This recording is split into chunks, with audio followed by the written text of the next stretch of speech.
name is Ken. I am an alcoholic, and I live in Louisville, Kentucky. So let's see where to begin. Well, I think it's easier to start at the very beginning, right? So I was born in Las Vegas, Nevada, to two very young parents who just freshly graduated from BYU, Brigham Young University. I come from a family of Mormons, people who are members of the Church of Jesus Christ of Latter-day Saints. So, and I have a very long family of that. And so like my father's side go back to the very beginning of the foundation of that particular religion. And my mother's side was also Mormon.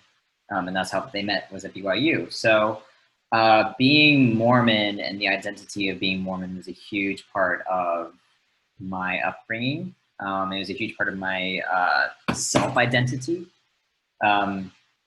So when I was 2 years old, we moved out to a smallish town in south central, or actually it was western Kentucky at that time.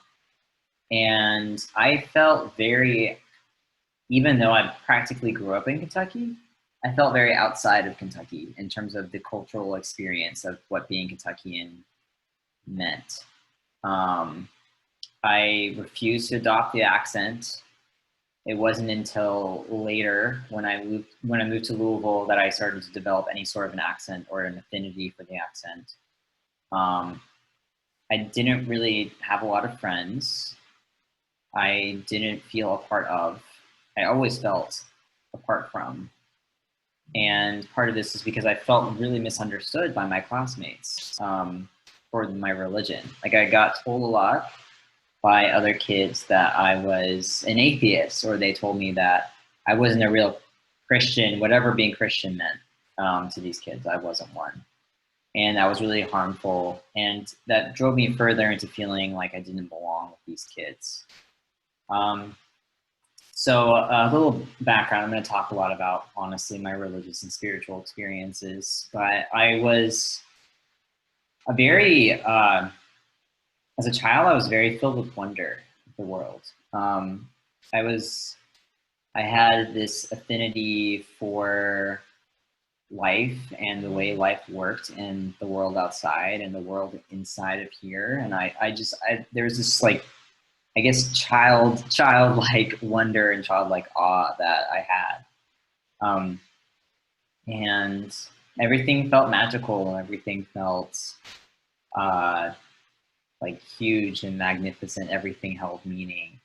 And so my inner world was very colorful and exciting and deep as a child. And the children around me didn't feel like I could relate or communicate with them on this level. If you've ever read The Bridge to Terabithia, I really related to that, like it's just like the main characters and their discussion. Anyway, that's not AA approved literature, but anyway, so I grew up, and as much as I really loved my identity as a Mormon, I started to really call into question when I became a teenager some of the things that were so stalwartly, like, this is the way you have to read such and such. You have to believe these things. Like, you can't believe anything else. Like, we have this explanation, we have this worldview, and this explains everything, and if you find something that explains something else, that's just God testing your faith. And that didn't really work for me, because I'm also the kind of person where I find a lot of comfort in information, and I found a lot of comfort in learning new things. So I was constantly in this struggle between, I want to learn new things about the world, and I want to know how the world works, but then if I take the slight misstep and read the wrong information, then I feel like my entire worldview is collapsing around me, and it's very frightening and scary. Um, so I was trying to grapple with that, and it was extremely painful and agonizing. And when I was, I think, 16 or 17, I just decided I'm not going to hold on to it. I'm just going to see what it's like outside of that. Once I stopped trying to struggle to hold on to this worldview, I didn't feel so much pain. But then I didn't feel like I knew anything about anything anymore. So that's also like painful and scary in a way. So that was the reason why I left that religion, was because I didn't feel like I could learn new information about any given subject. And I didn't think that, I thought that there was like something morally, like a value that I felt like I was infringing on by not learning things. So I went to college, and that's when I really came into myself as a queer person. Like, I knew I was queer from a young age, but I didn't really have an opportunity to explore it or see what that meant for me. And unfortunately, in queer spaces, alcohol and drug use is very normal. And so I wasn't really introduced to alcohol until I was 17, 18. Which even then, it didn't really take off for me. Like the first things I would drink were like stupid things like Mike's Hard Lemonade and like just really like sugary, gross stuff that just like hides the taste of alcohol. And like I would drink like one drink and feel buzzed and great, and that was it. Like I didn't need more than that. So I wasn't like immediately drinking alcoholically. And I wasn't immediately like, this is where it is. This is what I've needed my whole life. Like I didn't immediately go to that. But I did feel that way about weed.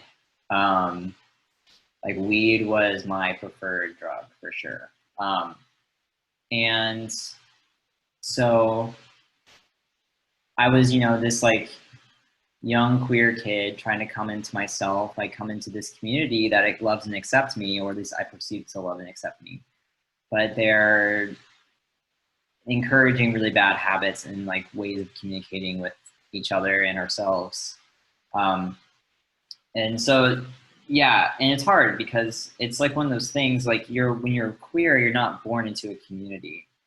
You're not born into a group of people. And unfortunately, a lot of queer spaces that we inherit from our queer ancestors, I guess, are bars.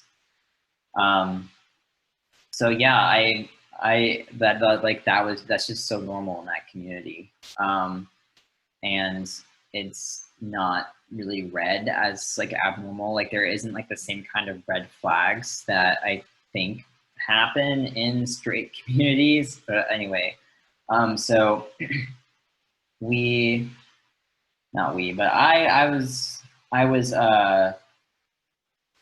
got into this relationship with this person, like friendship, with this person.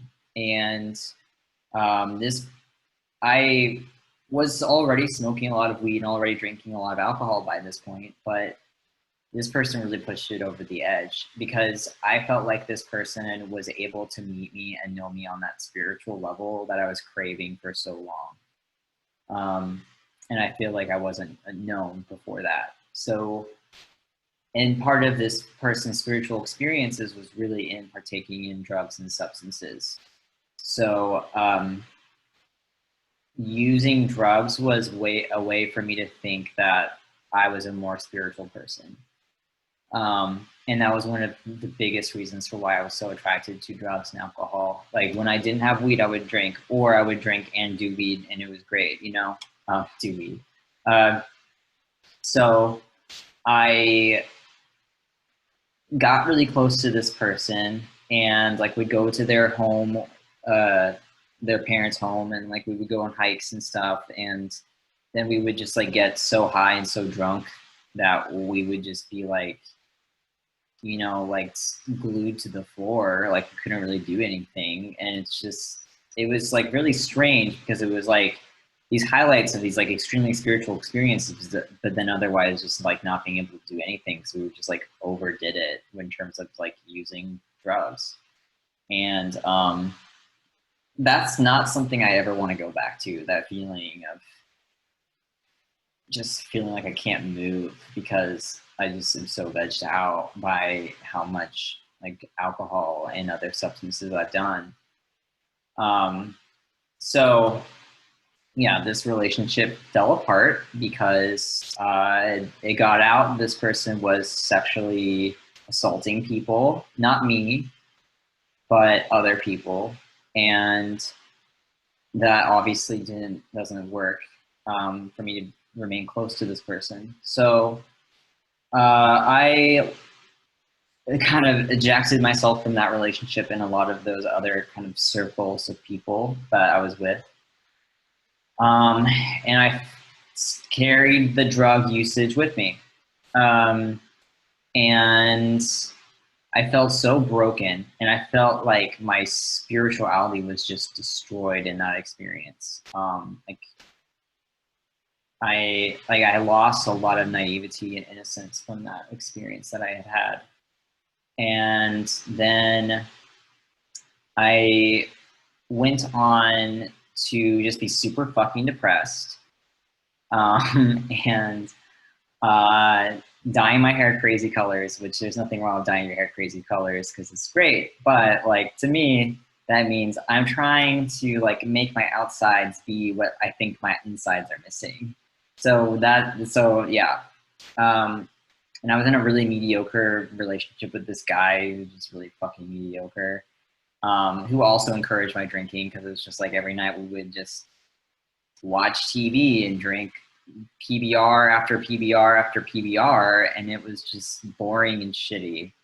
So, yeah, and so that it's just like going on like that. Now it's been like, what is even the point of life? And like feeling like I've totally lost like this sense of wonder that I had previously had, and there was no way for me to get back to it. And I didn't even trust it. I didn't trust that sense of wonder because it was just used against me. And so then I I had a roommate who was incredibly toxic, and had a lot of issues and a lot of trauma in their past, but then would kind of require everyone around them to work around their trauma. And they had perceived some actions I did in a very odd way, but basically our relationship fell apart too. And I moved out, and and then a few months, like a month later, I started a new cool job, a new cool trendy job, and this person felt very threatened by that and doxed me, and it was the most traumatic event of my life because I lost all of my friends that at least I thought at the time that I lost every single friend I ever had in this city except for one person. And that really, I was briefly trying to get sober, briefly like kind of thinking about like, what is sobriety? Like not going to AA, but just like, I don't want to live this way anymore. I don't want to live in mediocrity. And I went to,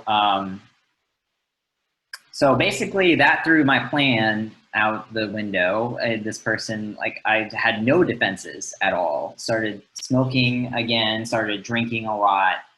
My life it never got to the point of what I would describe as completely unmanageable, but it was just stuck in this place of mediocrity. And not really, and just turning my wheels and not getting anywhere. And for me, that was not what I wanted in life. However, it wasn't until I had a friend that was thinking about getting sober and thinking about going to AA that I was like, well, I'll go and see what that's like and then let you know how it is. So then I went to AA and I was like, damn, like I can't not finish a bottle of alcohol. I can't not just drink one. I have to drink like several, like I can't not do these things. Like I have had no control over these things. Like once I start, I can set an intention, like I'm only going to do this much. Like it doesn't work.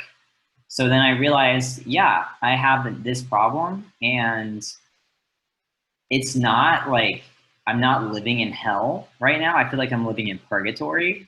I'm not quite in the hell place, but I know it's just going to get worse. It's not going to get better. I might as well just take care of it right now. So that's what I did. And you know what? Getting sober really threw a wrench in my life for a while. My life was like, just like, it wasn't immediately what I wanted it to be.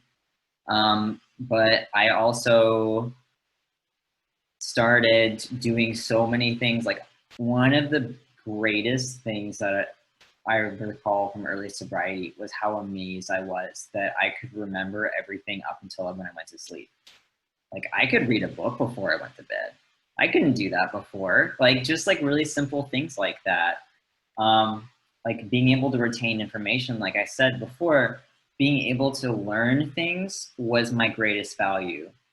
And I wasn't able to do that. And you know what is also really cool is that spiritual experiences are not something that you get to just hail and bring whenever you just want to take this chemical to make it happen. And that's something that I've also learned in sobriety is that I don't get to decide when this happens. I don't get to decide when I have a spiritual experience. I don't get to decide when I feel something. I don't get to change how I feel. I get to just feel it. And so that's really great. And there's a certain degree of patience that can be learned also with sobriety that I didn't have in the past. This certain level of being able to sit in discomfort. And being able to sit in discomfort is what has gotten me out of that place of personally viewing myself as being mediocre. Because like, even though like the overall value of something overrides the immediate like, ugh, I don't like how this feels like for the first 15 minutes. But then getting past the first 15 minutes of that discomfort is really not so bad.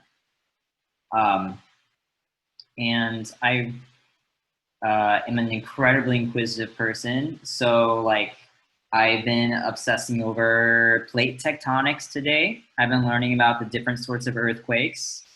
What's the difference between a fault line and a continental plate boundary? I don't know. I'm still figuring it out. Like I have like these constant like things going on where I'm trying to figure stuff out, and I actually have the mental space to do that instead of just fantasizing like I'm going to learn about these things someday. Like I'm just gonna do shit, you know? And yeah, life has been hard lately for everybody. Some of us more than others, but at least I get to have control, some semblance of control over myself, you know, instead of living in this fantasy world where I think that, you know, if everyone else just did their part or whatever. I don't need to go into that rant. But like I think that like sobriety is definitely one of the best things that I could have done. And I'm really glad that it came into my life when it had. And I'm really glad that it has opened so many doors for me to be who I am today and who I am continuing to be. And that being said, the person that I am becoming is different. Like I see gradual growth, even if it's not like as immediate and like mind blowing as it was in the first few months, but there is gradual growth and change even from year to year. Because I'm in 2 years now, and the person that I am today is a much more self-aware, but a self-knowing person than who I was a year ago. And learning to know yourself, I think, is where true confidence comes from. Like not like just like puffing up your chest and trying to be something that you're not. Like if you know yourself, then you can be the person, then you can know where your boundaries are and you can know what you're capable of doing. And that's really cool. And that's something that you really get with sobriety. let's see. Yeah, and just for me, it's those spiritual experiences. It's the learning. It's being able to have more authentic and intimate relationships, and not like totally completely embarrass and fuck over people